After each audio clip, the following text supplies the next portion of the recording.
You mean that way? Right in front of me. Okay.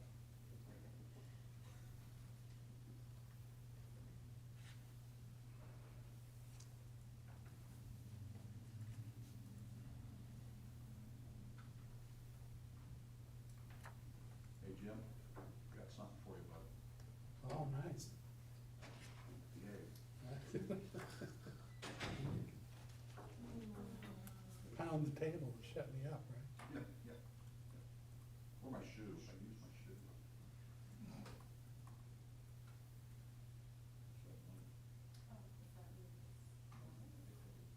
She gets a little blinking right. It's blinking. Ready?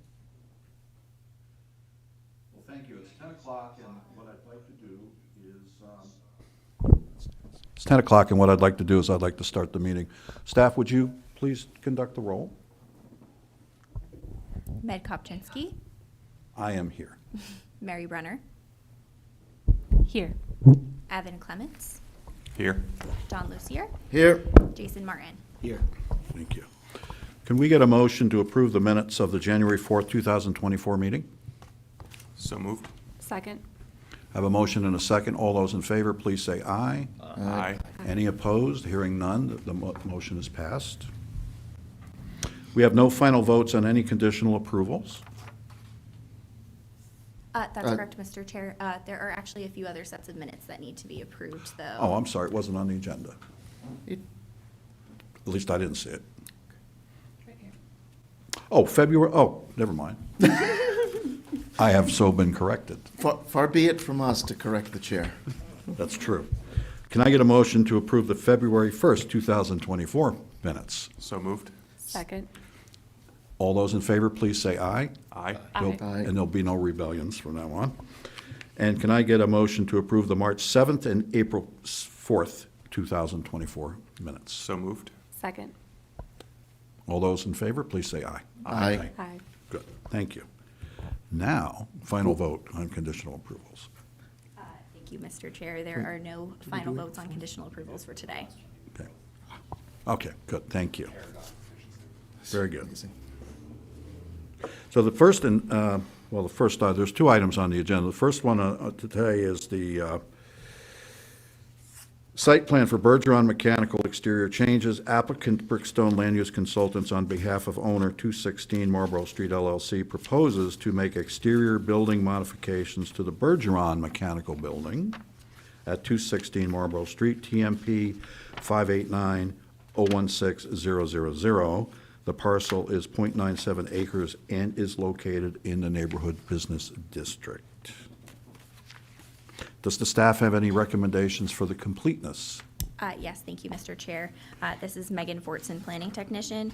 The applicant has requested exemptions from submitting a location map of the proposed improvements, a proposed conditions plan, a grading plan, landscaping plan, lighting plan, a drainage report, traffic analysis, soil analysis, historic evaluation, screening analysis, and architectural and visual appearance analysis. Staff have determined that the requested exemptions would have no bearing on the merits of the application and recommends that the board accept the application as complete. Very good. Staff, thank you very much.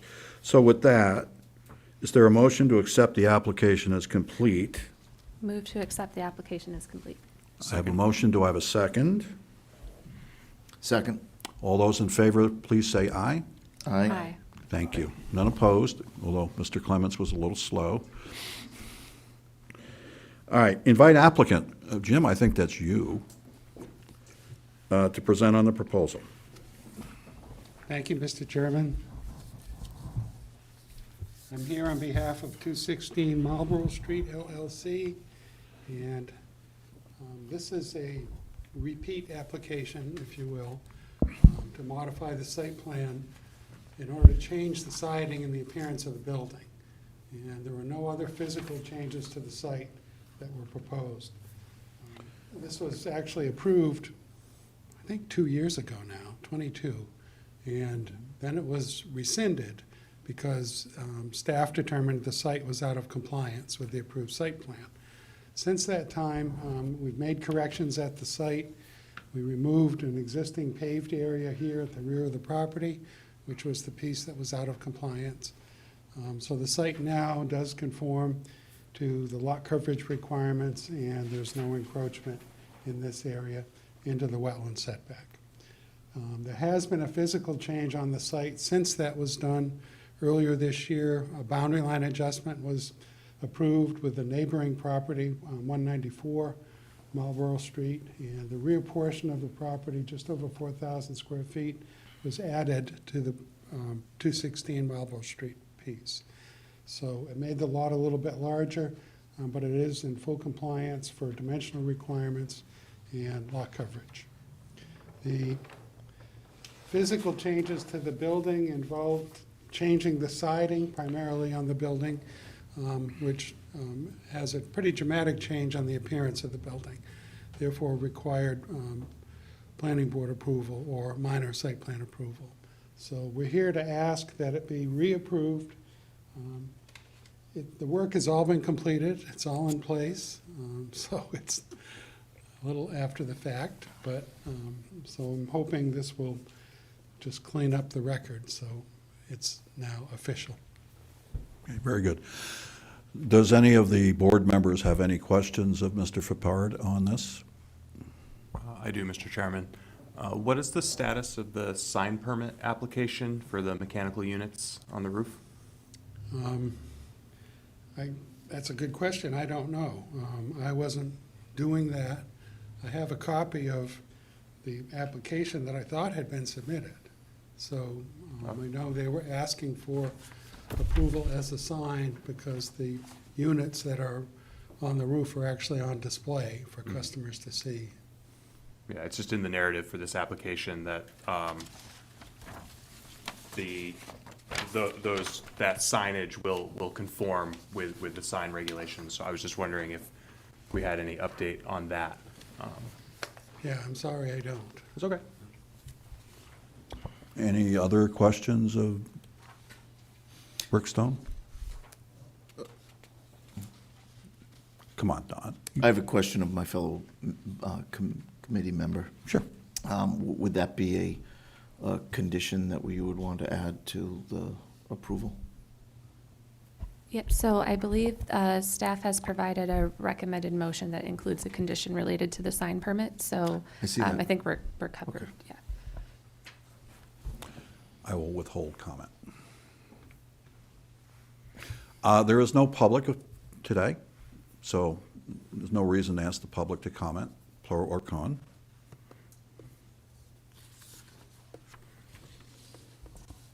Mr. Chair, I think we should still open the public hearing. Well, yes, of course. But there is no public. Okay, and just for the record, there is no public. Make sure there's nobody out there. All right, let's open the public hearing.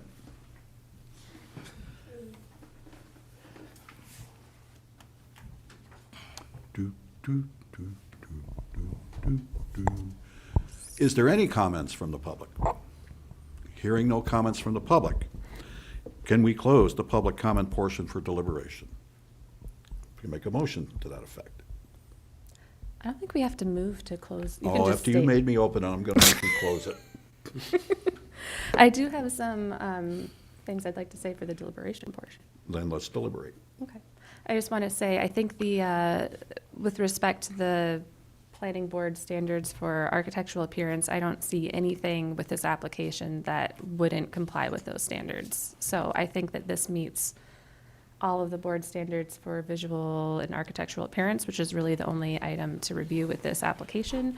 I really appreciate the applicant, addressing all of the zoning issues. I know that was kind of a headache, so getting all of those squared away is great. So it sounds like this complies with zoning, it complies with everything. The only remaining question that I can see is the sign permit issue with the rooftop units. I know we had a sign permit application that was submitted at one time. I believe it expired because there was information that we were waiting on that was never submitted, so that will have to be resubmitted. So that is one of the recommended conditions that I think we should include. But other than that, I don't have any comments. Any further comments at this time? I agree with the vice chair in regards to the visual appearance. I don't believe it is intense or distracting or anything of that nature, I think it meets the planning board's regulations. And yeah. Okay, so it sounds like all positive comments. All right, very good. And I think it's time to have a motion. Do you think? All right.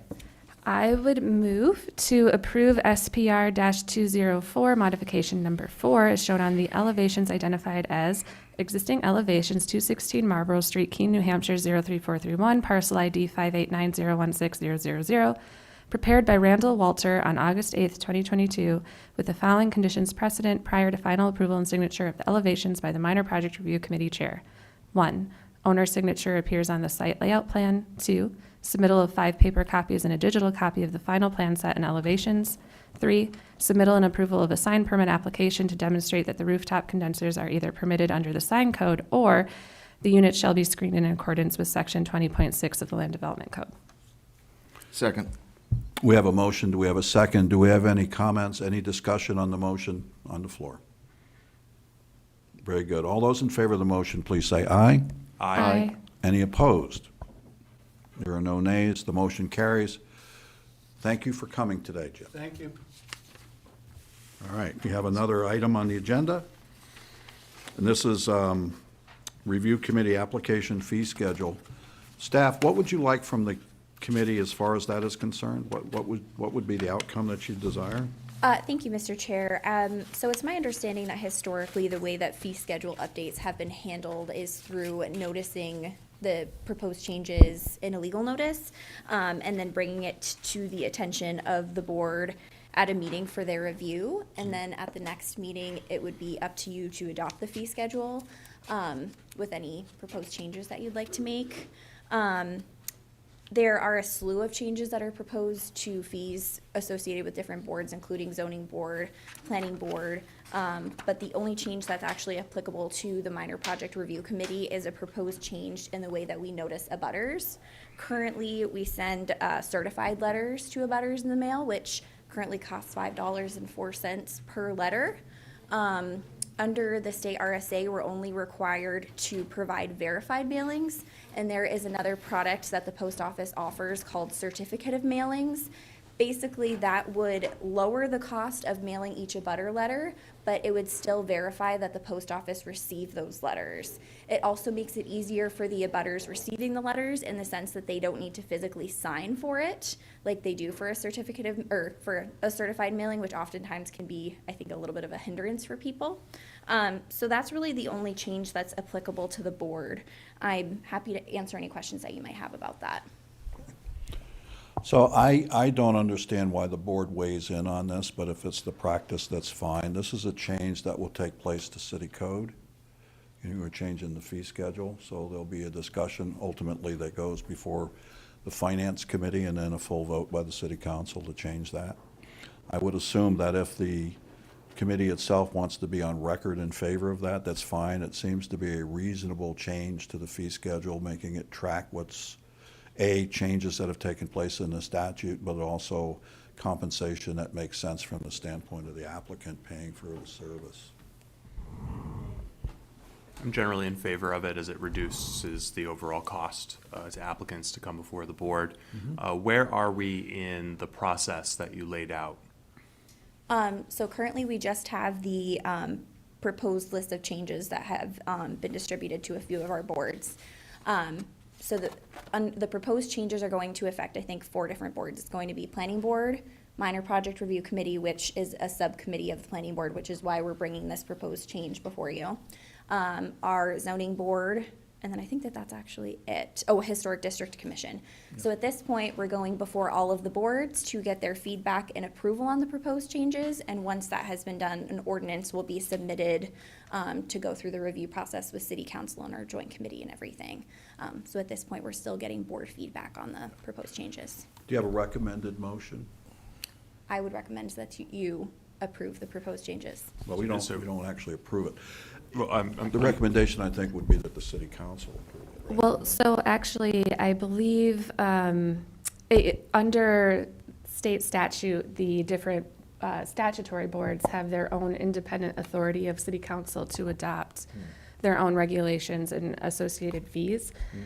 So in this instance, both, because we also put the fees into our city code, both have to adopt them, which is why we're asking, this board would need to adopt the fee and then send it to city council to include it in city code. Well, thank you for that clarification. Yeah, yeah, but it's a little confusing. It's weird. It is weird, Mr. Chair, and if I may ask for more clarification. Does the Minor Project Review Committee approve it, or is it the planning board that has that statutory authority? So in the instance of minor project review applications, the planning board has delegated their authority, for my understanding, for all of that to the minor project review committee. And so the minor project review committee can adopt its own rules of procedure. So I think we as a board should adopt, at least make a motion approving this. I think there could be an argument that this really should be done through the planning board, but because they're adopting it anyways, I think we'll be covered either way.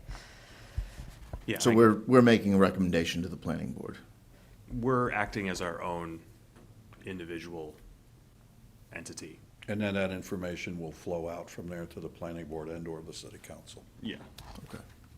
Mr. Chair, if I may, just back to the sort of the meat of the question, and I understand the appeal of reducing staff burden and cost to applicants, but I always thought that the purpose of certified mailings was to have written documentation, not just that the letter went to the post office, but that the applicant received the notification, right, and document that. This wouldn't allow that. Yeah, so that is the benefit of certified mail. You get both a confirmation that the letter was sent and that the letter was received. Certificate of mailing, you get proof that the letter was sent, which is all that state law requires.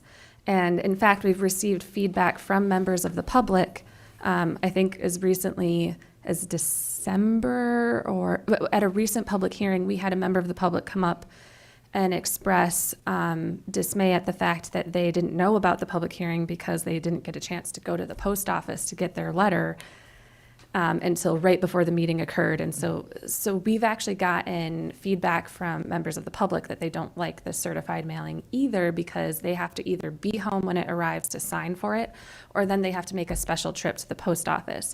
What some communities do to address that is they require sending both. So we could consider doing that. However, with the cost of the certified mailing going up and up and up continuously, the certificate of mailing is actually a lower staff burden. It's less work on our end for staff, and it's also cheaper for the applicant, and it meets the intent of state law.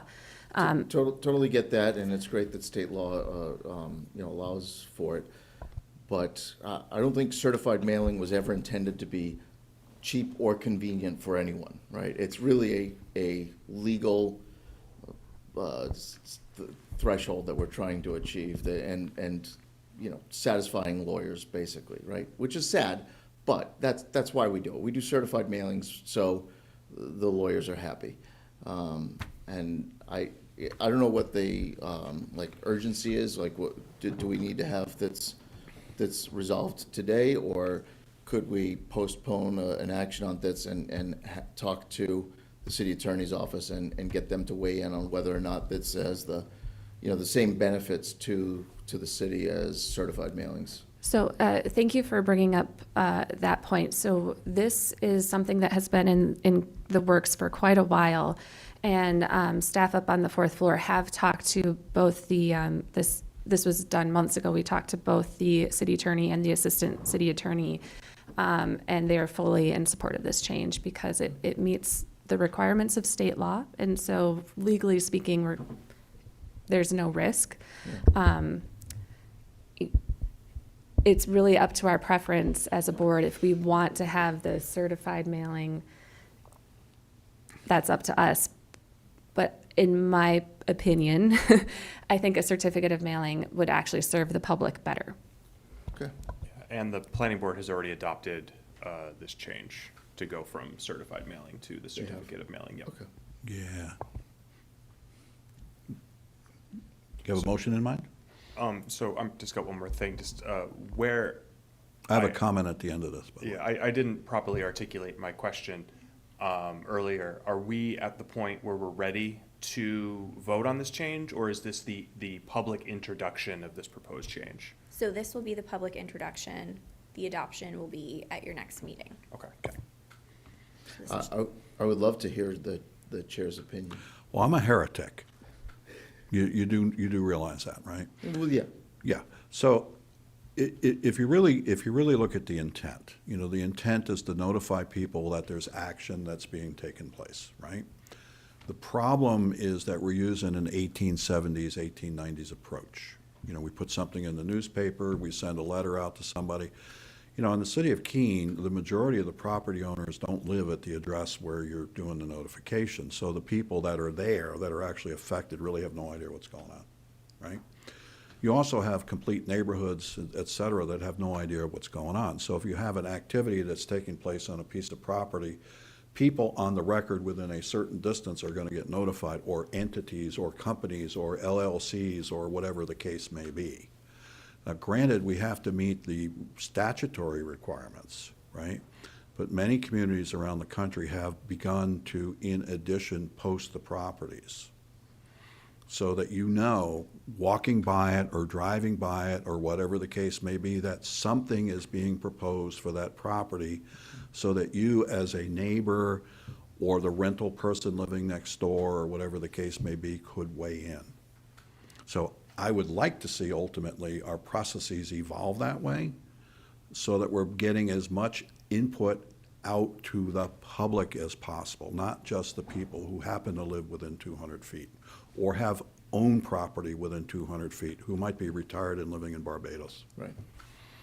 And I should say, Mr. Chair, that Like I said, I am a heretic. my hesitation here is largely due to, transportation projects where we've had multiple communications with tenants on a property, for example.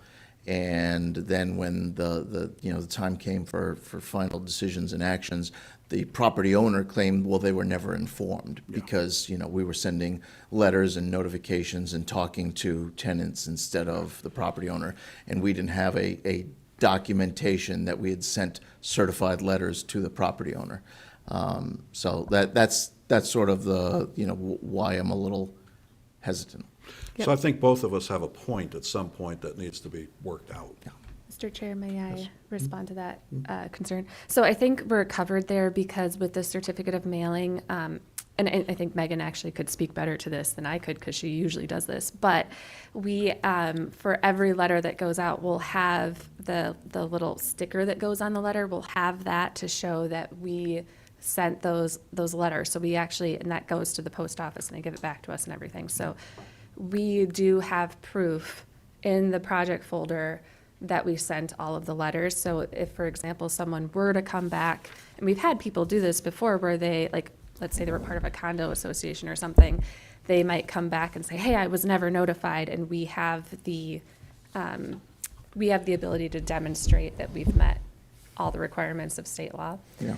To the chair's point, I think he raises a really good question about the fact that there are people who may be in the 200-foot radius or just in the general community who may not know about it. But I'm hesitant. I think that this is maybe a conversation for the planning board to have in the future, to talk about. I think they will. Yeah, for the on-site posting. But I also think that we are doing a much better job now of publicizing online and through social media. And so I would hope that people are paying attention to those avenues as well. Yeah, and I don't disagree with any of those points, If the objective is to inform, we should do everything we can to inform. And there's a lot of people who are affected by these decisions that aren't necessarily taking into consideration in our processes. That's really my point. Well, I think there's two different objectives. There's an objective to inform the public, which I think the city actually does a great job at, communicating through multiple channels. But there's also an objective to CYA. And my concern is just that this change may not CYA as well as what we do right now. Okay. All right, I think we've talked that one pretty well. Thank you. Any staff updates? Staff? No updates? No updates. Okay, very good. Is there any new business? Well, so this isn't, I guess this, you all You know, should we know. had months of very quiet meetings. Now that you're back. I'm holy sorry. smokes. No, go ahead. Just as another, because this is a board that reviews plans and for a special committee of the planning board, I just wanted to mention it to everyone that the master plan project is underway. And we have a community survey that's out right now. And we also have a think tank workshop coming up and visioning workshops coming up. The think tank will be at the end of this month and the visioning will be about mid-June. So just wanted to put that on your radar. And the community survey that's currently out is really for anyone connected to Keene in any way. So it could be a resident, but it also could be someone who visits or works here but doesn't live here. So I guess maybe I could ask staff to send that link out to the full committee. And I would encourage you to ask, like, for example, in the fire department, you know, getting everyone in your department to fill out that survey as people who work in Keene would be really, really helpful. The survey is actually very, I had fun filling it out. I'm a planner though. Just caveat. But it asks a lot of really great questions about people's perceptions. And I think it's a really well done survey. And I had fun filling it out and being able to vent a little bit about the things that I'm passionate about. So I think employees might find it helpful. So just wanted to put that on the radar. All right, very good. Megan, do you want to go over the upcoming dates of meetings? Sure thing. Once I find the upcoming dates for the meetings, I will go through them. So the second monthly meeting is 2 weeks from today on the 16th. That would be the date at which you could further discuss and adopt the fee schedule changes. For the June meetings, we're gonna have our pre-submission meeting on Thursday, the 6th at 9 o'clock. On the same day, if needed, we will have the regular minor project review committee meeting following at 10 o'clock. And then the second monthly meeting for June is the 20th at 10 o'clock. Very good. Since there's no plans that would need final approval, is that the only reason we would meet on May 16th? It is, yes, unless Mr. Fippert is able to address the conditions of approval for Bergeron. Yeah, okay. So we can kind of wait and see if the board is okay with that, if we get any action. If he's not ready for that, does the May 16th meeting get postponed and we can address the fee schedule in June? I don't see why we couldn't do that. I'll ask All in favor Mr. of Clements not or having a meeting? Ms. Brunner if they have any other opinion as to whether or not that would be okay. Yeah, my only question is the schedule for the other boards. If there's no need to meet in May other than the fee schedule change and there's no rush for that, then I don't see why we couldn't just wait. But we should hold off until we know if there's a final approval, yeah.